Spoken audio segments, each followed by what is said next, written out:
You watch the World Cup final and you expect the best team to win. That is what a trophy is supposed to mean. 90 minutes, one winner, proof of who was greatest that year.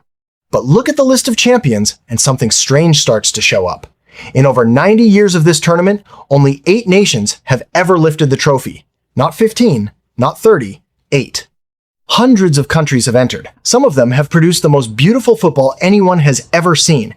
And still, they have never won. Why does greatness on the field so often fail to turn into a trophy in the cabinet? Start with the Netherlands. In 1974, a Dutch team built around Johan Cruyff walked into the World Cup final, playing a style nobody had ever organized so completely before. It was called total football. Any player could take any position on the field at any moment. The fullback could become a striker. The striker could drop back and defend. It looked less like a formation and more like a living organism, expanding and contracting as one. Opposing teams had no answer for it. The Netherlands scored in the very first minute of that final without West Germany even touching the ball, and then they lost. West Germany came back and won 2-1. The most influential tactical idea in modern football history did not produce a trophy. It produced a runner-up medal. The Dutch reached the final again in 1978. They lost that one too. In 2010, a third final, a third loss. 3 chances at history, 3 times walking away with silver. How does a country invent the way football is played and still never win the biggest prize the sport offers? Now, go back further to 1954, and a team almost nobody under the age of 80 remembers watching live. Hungary's national side, nicknamed the Golden Team, arrived at that World Cup having not lost a match in 4 years. 4 years. Led by Ferenc Puskás, they had already humiliated England twice, including a 6-3 defeat on English soil that stunned the country that invented the sport. Hungary was not just good. Hungary was considered unbeatable. In the final, they went up 2-0 against West Germany within the first 8 minutes. It looked over before it started. Then West Germany came back. Their coach had made a quiet decision before the match to use new screw-in studs on their boots, built for the muddy, rain-soaked pitch that day. Small detail. Massive consequence. West Germany won 3-2 in what Germans still call the miracle of Bern. Hungary never got that close again. A team considered the best in the world, undefeated for years, lost the only trophy that would have proven it because of rain and a change of footwear nobody saw coming. Notice the pattern forming here.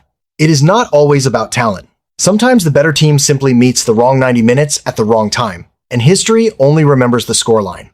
Fast forward to 2018, and Belgium's so-called golden generation, Kevin De Bruyne, Eden Hazard, Romelu Lukaku, a midfield and attack that some analysts called the most talented Belgium had ever assembled, maybe the most talented squad in the entire tournament that year. They beat Brazil in the quarterfinal, a result that shocked the football world. Then, they lost to France in the semifinal, 1-0, on a single header. 1 goal. That was the difference between a golden generation reaching a final and a golden generation going home with a bronze medal instead. Ask yourself something. If the gap between glory and heartbreak in football is regularly this small, 1 header, 1 shootout, 1 change of studs, how much of what you call greatness is actually about consistency across 90 minutes of chaos rather than talent alone? Only 8 countries have ever won this tournament. Brazil, 5 times. Germany and Italy, 4 each. Argentina, 3. France and Uruguay, twice. England and Spain, once each. That is the entire list since the World Cup began in 1930. Every other nation that has ever kicked a ball at this tournament, every legendary player who has ever worn their country's shirt on that stage, has done so knowing the odds were built against them from the very first whistle. Part of the reason is structural, and it rarely gets talked about outside football circles. Winning a World Cup does not just require one great team. It requires one great team peaking at the exact right moment once every 4 years for a tournament that lasts a single month. Club football gives a talented squad an entire season to recover from bad luck, injuries, a poor month of form. A World Cup gives you 7 matches, sometimes fewer, with no room for a slow start. Get eliminated in the group stage because of one bad performance, and an entire generation's chance disappears for 4 more years. Some players only ever get 1 or 2 real windows in their career to compete for it at all. Miss those windows, and the trophy simply never happens for you, no matter how good you were. There is also the matter of pressure, and how differently it lands on different nations. For countries with a long World Cup winning history, like Brazil or Germany, players grow up inside a culture that expects and normalizes winning. It becomes part of the identity, almost inherited. For countries still chasing their first title, every tournament carries the extra psychological weight of history itself. Belgium's golden generation was not just playing France in 2018. They were playing against 92 years of national football history that had never produced a trophy. Do you think that kind of pressure shows up quietly in a player's mind during a match, even if he would never admit it out loud? And then there is the cruelest mechanism the tournament has ever built, the penalty shootout.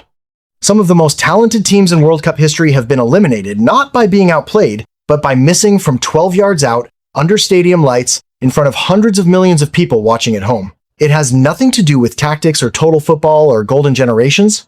It comes down to a single moment of nerve, repeated by 5 different players in a row, with an entire nation's football legacy sitting on each kick. England has lost multiple major tournaments this way. So have other historically talented sides. Genius on the pitch for 90 minutes means very little if the tournament ends with a coin flip of nerve in a shootout. So when you watch the World Cup and assume the trophy always goes to the most talented team, remember Hungary in 1954, undefeated for 4 years, beaten by rain and a change of boots. Remember the Netherlands, who invented the way the modern game is played and still lost 3 finals? Remember Belgium's golden generation, undone by a single header in a single half? The tournament does not reward the best team over a season. It rewards whichever team survives 7 matches of chaos without a single bad night, a single missed penalty, a single unlucky bounce, once every 4 years. As World Cup 2026 approaches, with more nations than ever competing for a place on that stage, keep that history in mind. Somewhere in that 48-team field is a country with generational talent that has never lifted the trophy, and might not this time either. Not because they are not good enough, but because greatness and glory in this tournament have never been quite the same thing. You watch the World Cup final and you expect the best team to win. Now you know the trophy was never built to guarantee that at all.